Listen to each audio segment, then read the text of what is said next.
Hello and welcome back to the Watford Way for our first match preview of this Premier League season. I'm very, very excited, and today we're also joined by two guests as well. Firstly, and as always, a regular on the channel, we are joined by Finn. Finn, firstly, how are you doing? And secondly, how excited are you for the Premier League returning? Watford back in the Premier League, first game at Vicarage Road this weekend. I believe you are going as well, Finn. So how excited are you for that as well? I'm very excited. Words cannot describe how excited I am. First game in front of fans for 16 months, 16, sorry, 18 months, and first game back in the Premier League. What more can you want?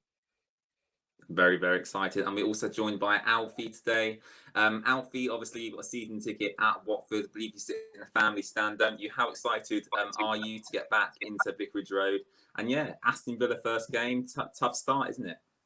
I cannot wait to get back to Vicarage Road. Regardless of the opposition, it's going to be so good to just go back, get the hot dog from the same hot dog stand as always. It's going to be great to just live life normally again. I can't wait. Good to hear. Good to hear. We'll start off with basically what has been the main topic in the whole football world, apart from Lionel Messi, over the past few weeks, and that is, of course, Jack Grealish moving from Aston Villa to Manchester City. Finn, we'll start with you. You know, how much of a blow is that to Aston Villa? Obviously, losing their key player. However, they have obviously brought players in. Emmy Wendy, Danny Ings, Leon Bailey. They've come in after Jack Grealish has left. You know, what impact are they going to have on the squad, or do you think it's going to take them some time to bed in? Because you know, Jack Grealish was their talisman, been there since he was a young kid. That is a real blow for him to leave to Manchester City, isn't it? I don't think it's as bad for Villa as people are making out. They've got £100 million for him.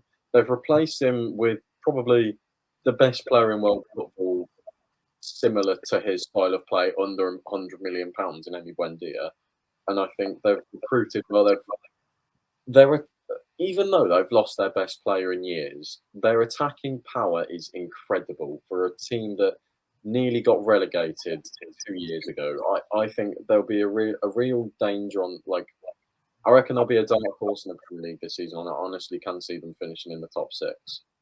Yeah, I absolutely agree. Alfie, can you just do one thing for me? I think there's a little bit of feedback coming from your computer. Can you just turn down your volume a little bit, if that's all right?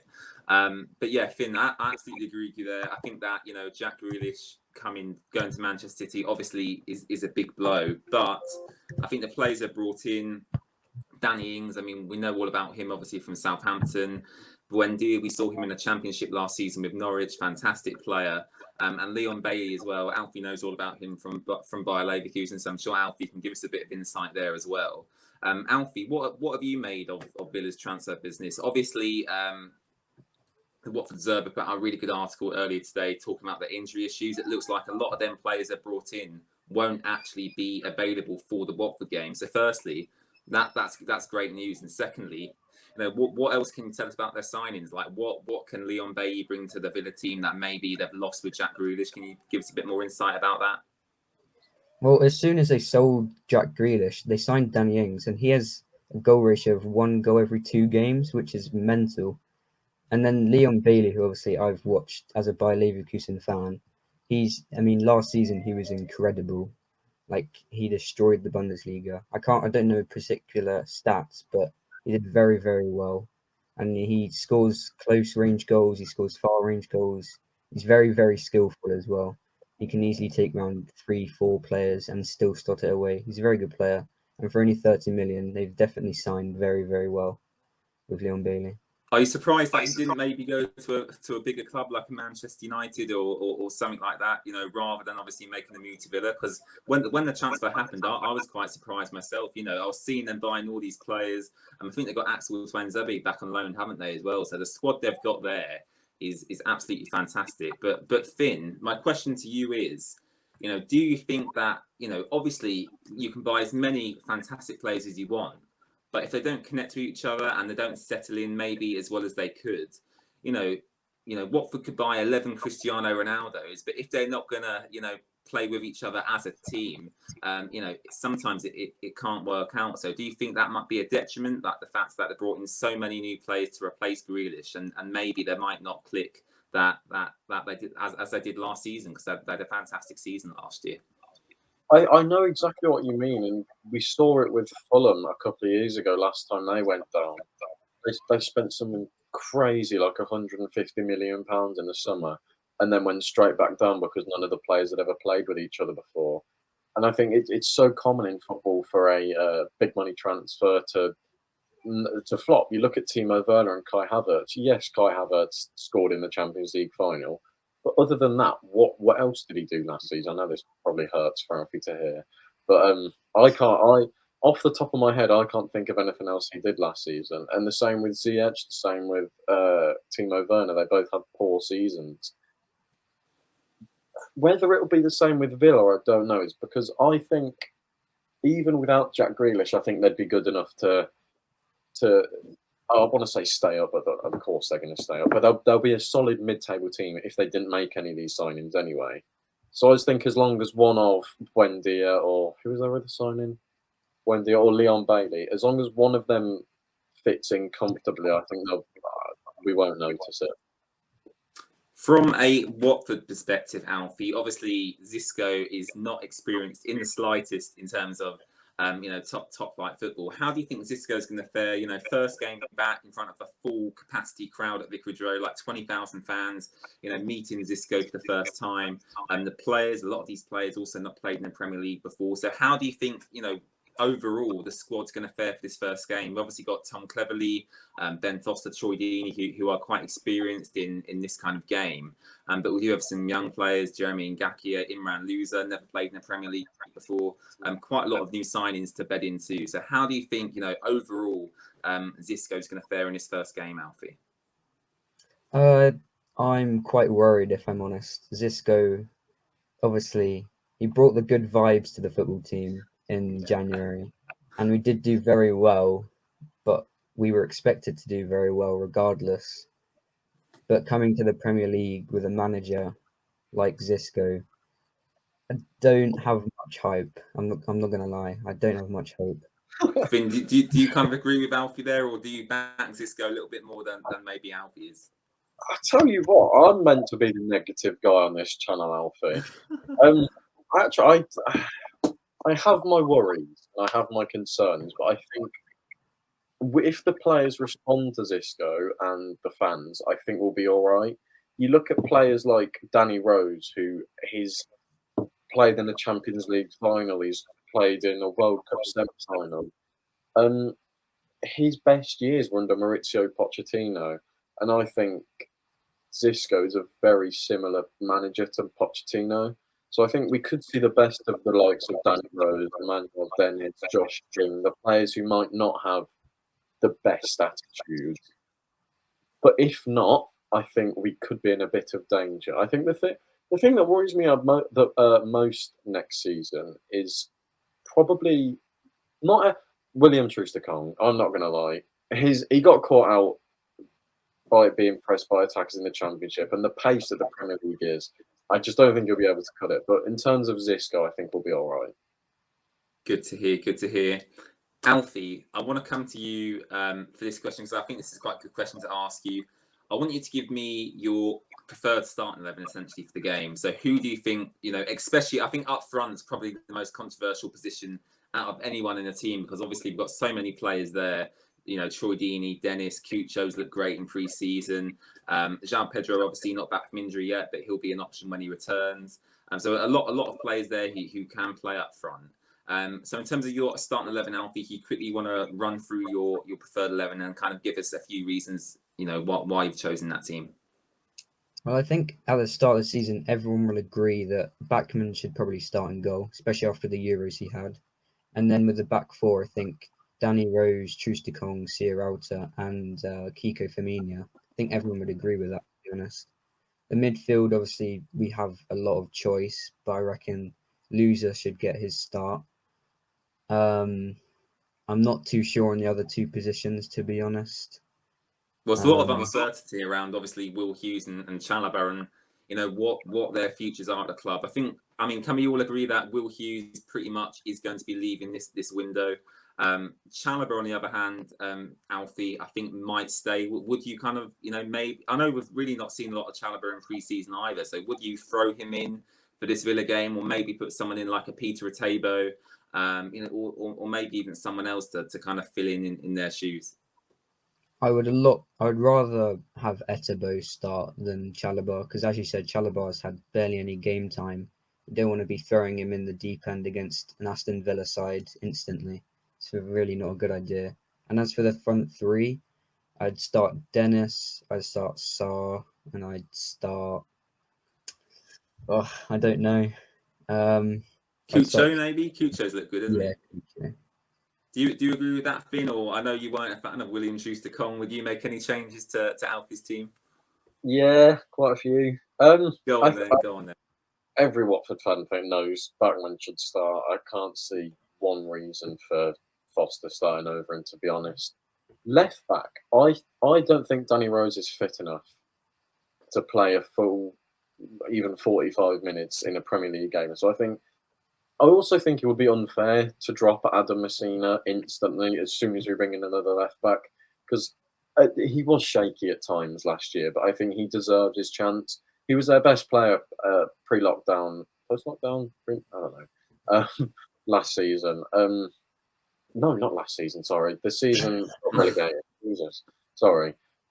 So I think Adam Messina should start left back. The rest of the back falls sort of names on the team sheet before anyone else. I would drop Schuster-Kong, but who else? Who else plays there? We've got Matty Pollock. I don't understand your agenda against Schuster-Kong, to be honest, Finn. I don't know. What are the reasons behind it? Like, can you give us a bit more insight? He's passing and he wants too much time on the ball. I can just see first game of the season. Would you prefer Craig Cathcart then?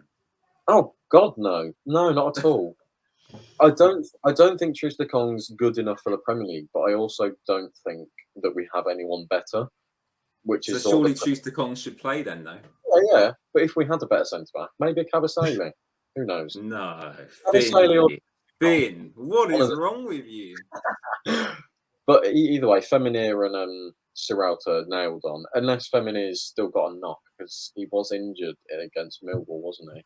So yeah, I don't think that was too serious, though. I think he's come back from that now. Anyway, he's played a couple of pre-season games, hasn't he? Oh, did he? Oh, I didn't notice that. I think he, when I was at Palace, I think he played at Palace for a half at least. Yeah. Well, in terms of actual formation, I go with a different formation to Alfie. I'd go with a 4-2-3-1 and have Loser and Etebo in a deeper role. I'm gonna get crucified for this. I'd start Troy Deeney.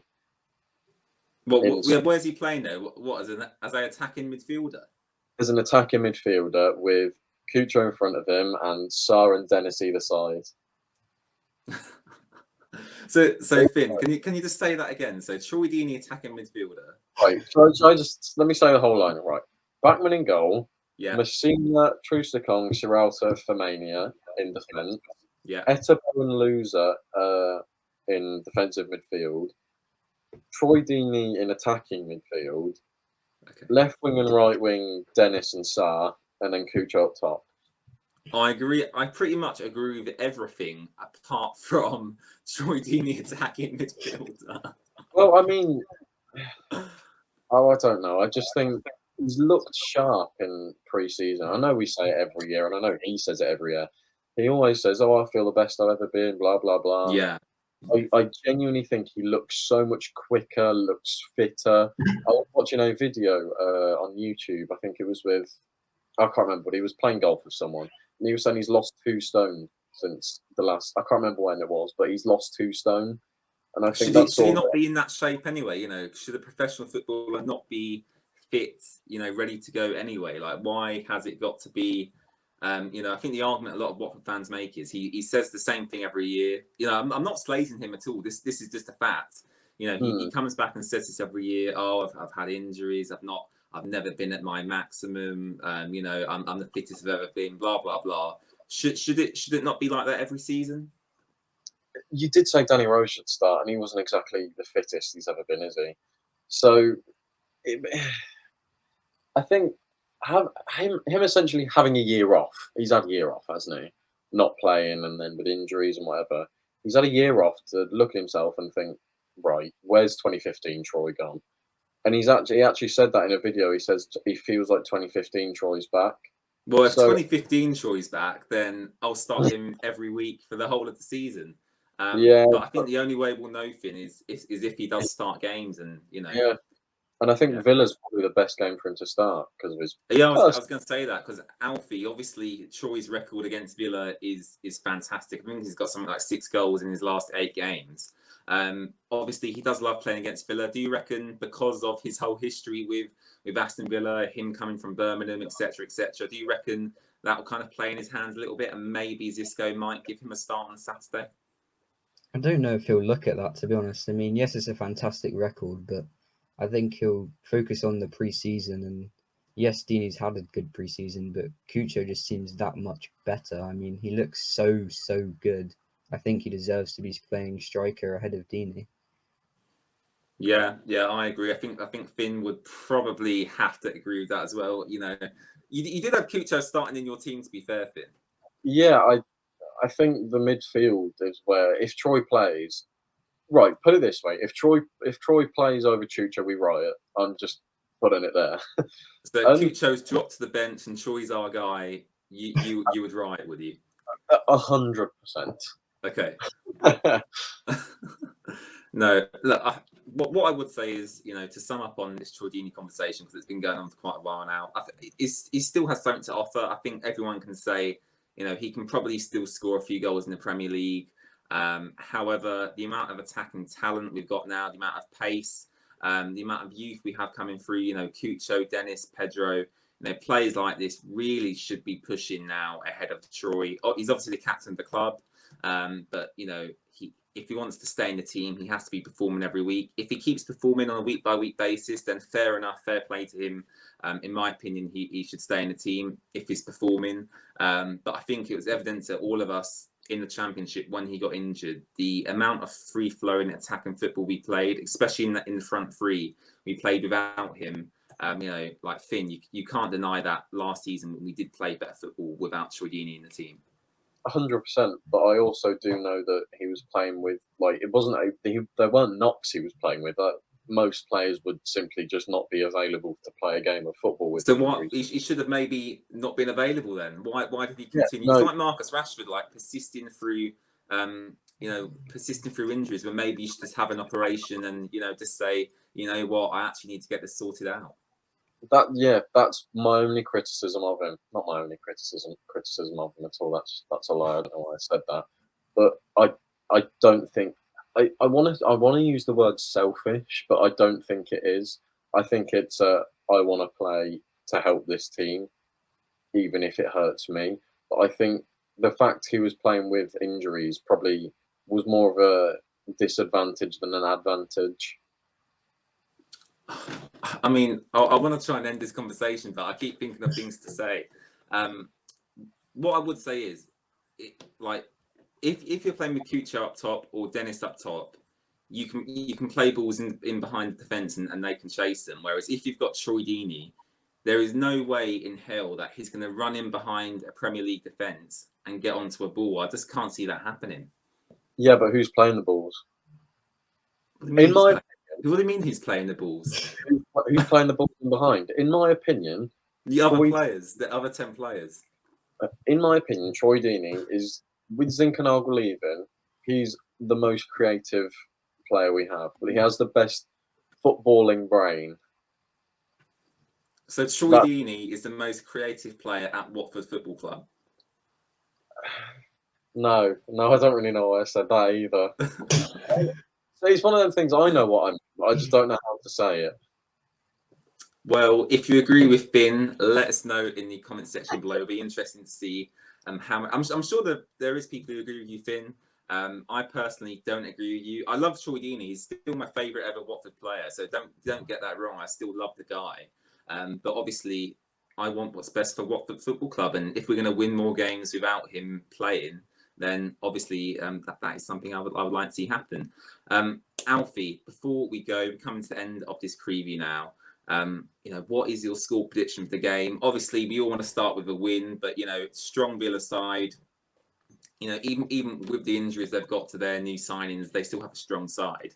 Tyrone Mings, Emi Martinez in goal. It's a fantastic goalkeeper. It's going to be a tough game for us. Can you see Watford, maybe scraping a win, or do you think that maybe Villa will come out on top? I see nothing else but a 0-0 draw. I'm not even going to lie. I see the most boring game of football in front of our eyes on Saturday.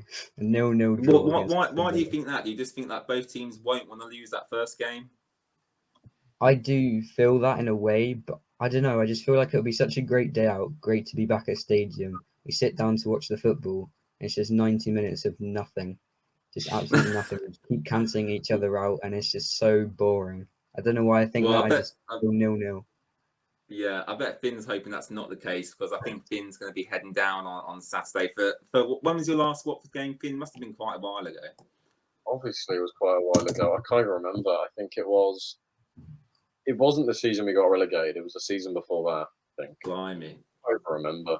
Just for context, Finn, do you want to tell the viewers where you actually live? Because Finn's not a plastic fan by any means, but he does live quite far away. Yeah, I live near Birmingham. It's actually south of Birmingham, so it's further away to Watford. No, I'm not a plastic fan. If I was a plastic fan, I wouldn't have chose Watford. That's very true. Finn, what is your score prediction? Alfie going with a boring 0-0 draw. Very negative from Alfie. Are we going to see a lot of goals in your game, Finn? Maybe 3-4-0 to Watford, something like that. 2-0 Villa. Oh. With Ings and Mings scoring. Well, that's not very happy, Finn, is it, to end the stream? I mean, they are challenging for Europe, and we're trying not to get relegated. Where did Villa finish last season? Did they finish top 10? 11th, I think. 11th, but now they've made a lot more transfers since then. Because they did have a really good start, and midway through the season they played well, and then they kind of tailed off towards the end, didn't they? Yeah. I think Grealish got an injury, didn't he? I think Grealish got injured for quite a while. Which again could be telling about their season with him leaving, but yeah, we'll wait and see. I think it's interesting that they've got these injuries I think Leon Bailey's not injured, but he's isolating, I believe, isn't he? Obviously, just recently moved over, so obviously having to follow the quarantine rules. So Finn's gone with a 2-0 Villa. Alfie's gone with a 0-0. I'll be more positive and go with a 2-0 Watford win. Who's going to score? I reckon Kiko and Cucho. Why put in the face, Finn? Sorry, Kiko? Yeah, Kiko Feminir, Finn. When did he last score a goal? He didn't I score. think he last scored against Fulham 3 years ago. Oh, James. Yeah, so Kiko Feminir, Finn, first goal, banging goal from 30 yards. And then Cucho, bicycle kick. Obviously, you've seen him attempt a couple of bicycle kicks in pre-season, so Cucho to score as well. I can't even tell if you're joking at this point. I'm not joking. We're more realistic. Kiko will score. I'll tell you what, I'm the most realistic here in terms of score predictions. I think the Kiko-Sarr partnership will be key to Watford this season. I'm not denying that, but I also don't think he'll score a 30-yard screamer. Well, I do think that, and please let me hope that until Saturday, please, Finn. I will. I'll let you hope. Unfortunately, I am away on the holiday for the Aston Villa game. I do have a season ticket. Unfortunately, as I said, I can't be there because my family, for some reason, booked a holiday for the first week of football, and I have to go with them because I'm obviously their child, so I do have to go with them. But I will be watching the game, obviously, on television, and there should be a reaction to the game on YouTube as well. After there'll be a Brighton match preview next week as well from myself, so hopefully you'll see that around Thursday, Friday next week. And apart from that, does Finn or Alfie have anything else to say? Anything else to say, guys, before we go? No. Please like, subscribe. Oh, go on then, Finn. Go on. You did mention about Chalobah not playing. I think he's injured. I think he's been injured because there was a tour of, when we went to St George's Park, there was a tour of the facilities and everything, and it said there was I can't remember who it was. It was William Trooster-Collin, actually. He was showing the bikes where the injured players were, and it was Hungbo, Chalobah, and someone else, but I can't remember who. But I still think he's going to leave. Well, I mean, I think what we can agree with Chalobah is, I think there's more of a chance of Chalobah staying than Will Hughes. I think we can all agree on that. I think Will Hughes, bye bye, Will, have a great career, go away. You know, he doesn't want to stay at the club, does he? I think that's quite evident.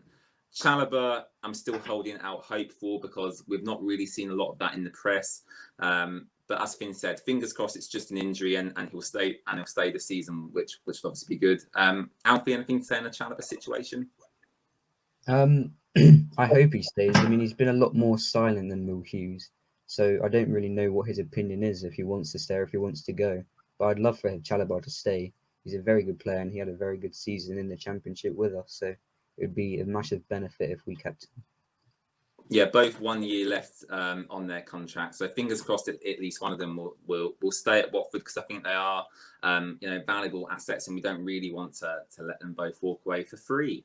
So thank you very much for watching. Appreciate you watching our first match preview of the season. Really enjoyed filming this. Thank you very much to Finn and Alfie for coming on. Hopefully they'll be on many more times this season, as this was very fun to film. And apart from that, thank you very much for watching, and we'll see you in the next video. Bye bye.